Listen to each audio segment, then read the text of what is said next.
जय श्री राम। राजस्थान के सियासी उठापटक जो पिछले एक माह से लगातार चलती रही, उसमें कई पेच सामने आए और जो मूल बात जो दिखाई दी है वो सिर्फ इतनी सी है कि कांग्रेस का राष्ट्रीय नेतृत्व जो सदैव जन समर्थन से उत्पन्न होने वाले नेतृत्व को समाप्त करने को आतुर रहा है और वही प्रयास उसने राजस्थान में भी किया, जिसमें वह सफल रहा। अब देखिए कि इससे पहले कांग्रेस का नेतृत्व कहीं ना कहीं जन समर्थन वाले नेताओं को किसी न किसी फाइल के माध्यम से या उनके द्वारा किए गए किसी कार्य के माध्यम से उन्हें अपने कब्जे में और नियंत्रण में रख लेता था। लेकिन वर्तमान पीढ़ी के उभरते नेता जो मेहनत करते हैं, जिनके पास अपनी एक सोच है और जो लगातार संघर्ष के साथ प्रदेश में कांग्रेस का पर्याय बन चुके थे, लेकिन उनके अंदर कहीं ना कहीं ये भाव जागृत था कि वो बड़े नेता हैं और गांधी परिवार से सीधे तौर पर बात कर सकते हैं। इसीलिए गांधी परिवार ने मध्य प्रदेश और राजस्थान दोनों जगह जन समर्थन वाले नेताओं सिंधिया जी और सचिन पायलट को दरकिनार किए जाने के प्रयास प्रारंभ कर दिए। सिंधिया जी ने तो अपने अस्तित्व को बनाए रखा और अपनी बात को कहने की ताकत रखी और उन्होंने कांग्रेस की सरकार भी गिरा दी।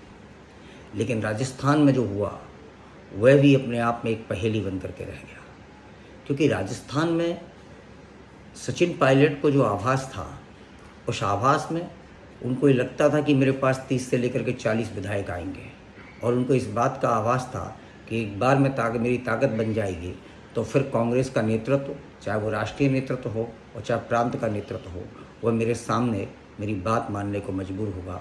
क्योंकि सचिन पायलट जी ने पिछले 5 साल में लगातार मेहनत करने के बाद कांग्रेस को सरकार में लाने में अपनी महत्वपूर्ण भूमिका का निर्वाह किया था और जिस प्रकार से 1.5 वर्ष में उनके उप मुख्यमंत्री काल में उनको अधिकार विहीन कर दिया गया, उससे वो कुपित थे। लेकिन सचिन पायलट के साथ जैसे ही जो लोग गए, उनकी संख्या 18 से ज़्यादा नहीं हो पाई। अब प्रश्न ये था कि 18 की संख्या हो जाने के बाद राजस्थान की जो गहलोत सरकार थी वो गिरने की स्थिति में नहीं थी। राजस्थान की गहलोत सरकार जब गिरने की स्थिति में नहीं थी तो फिर विधायक दल की बैठक होने पर या व्हिप जारी होने पर जो विधायक सरकार का समर्थन नहीं करते, उन सबकी सदस्यता चली जाती। अगर राजस्थान की गहलोत सरकार गिर जाती और इनकी संख्या अगर इतनी होती जिससे वो गिरने की स्थिति में होती, तब तो ये स्थिति बनती कि वो लोग सभी विधायक इस्तीफा दे देते। लेकिन आज उनके इस्तीफा देने मात्र से भी सरकार गिरने की स्थिति में नहीं थी और तभी कांग्रेस के नेतृत्व के द्वारा, राष्ट्रीय नेतृत्व के द्वारा सचिन पायलट के साथ जो 15 विधायक थे, उन सभी को वापस बुला लिया गया और उनको वापस बुलाए जाने के बाद मात्र 3 लोग सचिन पायलट सहित बचे रहे। आज कांग्रेस ने सचिन पायलट की वापसी तो करा दी, लेकिन उस वापसी के साथ साथ सचिन पायलट की आवाज़ को दबा दिया गया। सचिन पायलट के जन समर्थन का जो तेज था उनके बाड़ी में, उसको दबा दिया गया और सचिन पायलट जो जननेता थे, उस जननेता की छवि को खंडित कर दिया गया। एक और बात है, वो बड़ी महत्वपूर्ण है। जब सचिन पायलट के जाने से भी और बाकी के नेताओं के वापस, विधायकों के वापस आने पर गहलोत की सरकार बच रही थी, तब सचिन पायलट को लाने की क्या आवश्यकता थी? कांग्रेस सचिन पायलट को क्यों लेकर के आई? कांग्रेस ने सचिन पायलट के साथ मीटिंग क्यों कराई?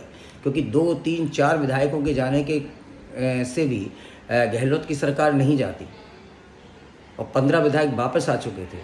सचिन पायलट को ला करके कांग्रेस ने सिर्फ और सिर्फ जो गहलोत का एक छत्र राज्य होने वाला था राजस्थान के अंदर, उस एक छत्र राज्य को रोक दिया है। अब लगातार गहलोत और सचिन पायलट एक दूसरे को बैलेंस करते रहेंगे, एक दूसरे की ताकत को आजमाते रहेंगे और राष्ट्रीय नेतृत्व दोनों को अपने हिसाब से चलाता रहेगा। गहलोत कभी भी इस ताकत के साथ राष्ट्रीय नेतृत्व से नहीं कह सकते कि मैंने अपने दम पर सरकार बचाई। सचिन पायलट कुछ कहने की स्थिति में है नहीं है, तो दोनों ही सिर्फ 10 जनपद की तरफ देखते रहेंगे और 10 जनपद की जो भी नैतिक और अनैतिक मांगें हैं और उनके द्वारा जो भी कुछ कार्रवाई की जानी है उस सारी चीज़ों की वो पूर्ति करते रहेंगे। तो सचिन पायलट को ला करके कांग्रेस ने गहलोत को भी नहीं छोड़ा, गहलोत को भी नियंत्रित करने के लिए सचिन पायलट को लाया गया है। और जो कांग्रेस का नेतृत्व है, जो 10 जनपद से संचालित होता है, जो गांधी परिवार से संचालित होता है, वो हमेशा राज्य के नेताओं को आपस में लड़ा करके और उन सारे नेताओं को अपना कृपा पात्र बना करके रखना चाहती है। और यही एहसास उसने राजस्थान की राजनीति में इस बार भी वहाँ के नेताओं को कराया है। जय हिंद, जय भारत।